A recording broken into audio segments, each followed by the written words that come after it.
you told me a story that you just vocal directed 2 virtual concerts with a Zoom rehearsal, and it was socially distanced, and the masks and shields, and I want to hear about this. What was rehearsing a concert like this during COVID, like Oh, during a pandemic? it was wonderful, but it was also really crazy. Um, so luckily there's this wonderful theater company here in Atlanta where I live called City Springs Theater. And they decided that because they had to cancel their season from the spring through Christmas, they wanted to give their subscribers something so that they could still keep their subscriptions. And so they came up with the idea for 4 different concerts, and I vocal directed 2 of them. The first one was called Give My Regards to Broadway, and it's just classical music of Broadway, like all your biggest hits. So we rehearsed on Zoom for 1 week.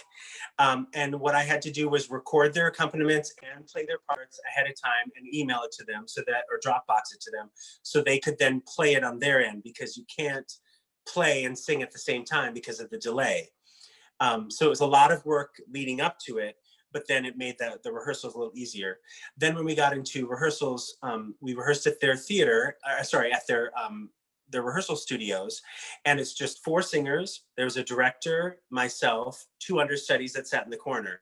We all, of course, had to be tested and everything, but then when we got into rehearsals, we all wore face masks and shields. And even the singers, while they were singing, they were spaced out across the stage, which was in that room was a good 30 feet or so. So no one was within even 10 feet of each other.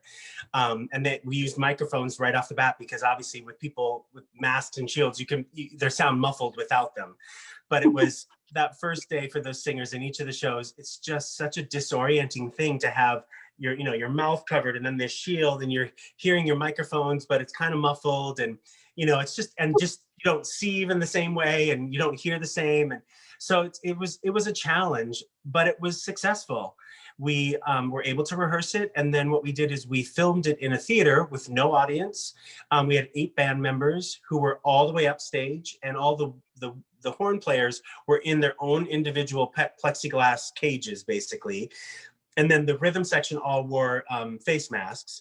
And then the singers were all downstage and separated across the entire proscenium, and then separated by like 7 foot tall plexiglass shields. So we did the recording with their masks off. Obviously they wore their masks to the stage, got to their spots, but once they were in their little plexiglass area, no one else was allowed in that area. So it was just them. So, and then we had all these different camera angles. So you're able to put 2 people together who are singing a duet or things like that. So you had to get creative with the editing, but it worked. It definitely worked. And it was, it was so wonderful to be able to work on it, but it definitely was, you feel like you're working through molasses sometimes, because it's just not the immediate, and especially me on Zoom. Yes, I could watch the singers and get a sense for them, but then like we've talked about, I couldn't see their whole body. So if they were having an issue with something, it's harder to figure it out. And then once they were in person, their face is covered. So I can't even see their jaw. I can't see, so it wasn't until the performance day, there were a few things where it's like, oh, okay, try this, do that.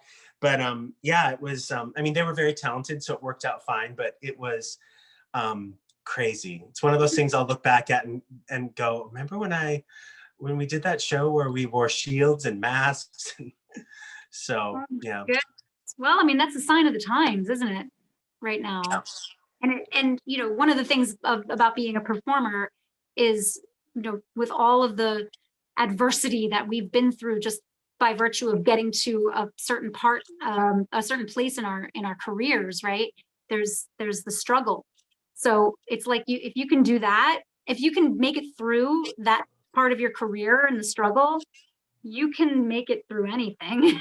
Yes, you can exactly. Make anything work. Yeah. But and I think, well, I was just going to add that just goes to show producers, casting people, it's not just performers who are suffering during this time. It's everyone in the industry. Stagehands, but specifically as it relates to singers, the casting people that are out there that are just chomping at the bit to be able to have a show.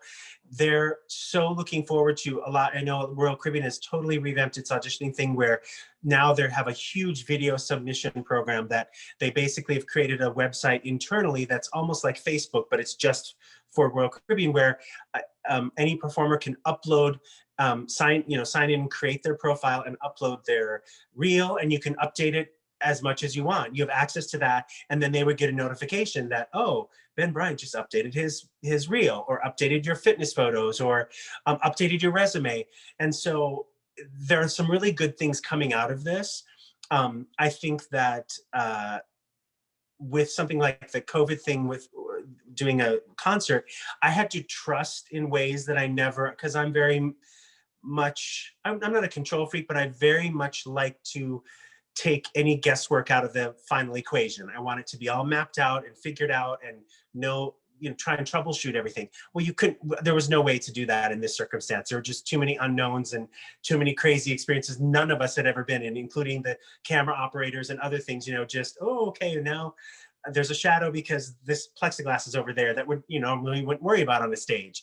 So Wow. anyway, they fixed things and they worked things, and bless those singers. They did such an amazing job. And, we all basically had one shot at that rehearsal in the day, because it wasn't, this theater company took it very seriously. They wanted to limit exposure. So that's why we didn't have a day of rehearsal with the band. And then the next day, it was like we just had a one shot, basically zits probe through it, everyone take a break, and then start filming our way through it. And just so that just the less you have exposure of people, the better it helps it as well, even if you are apart from each other. And so yeah,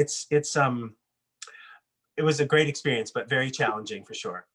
Amazing. Yeah. I mean, hey, one for the books, Yeah. and maybe this will be like a series. Yeah, well, it is for them. I mean, because I did two, Yeah. and there's two more. And I hope that I know there are some other places they're starting to do some things like this. The hardest, well, the part that really makes it work is you have to have a place that you can film that's huge, and you have to be able to use a lot of different cameras, so that then you have a lot to choose from to put it all together to make it look more interesting than just like four people, on the stage. At least that's what I found. But I know there are some people in New York, they did a production on the streets of Brooklyn. Like they closed down like a city block area, and they did this, I want to say in July or August. And that was, I don't know if it was filmed or if it was just for live, but all the performers were socially distanced or behind certain things. And then the audience was literally just on the street and had to like socially distance around them. And yeah, so I don't, there's people are getting creative about it. And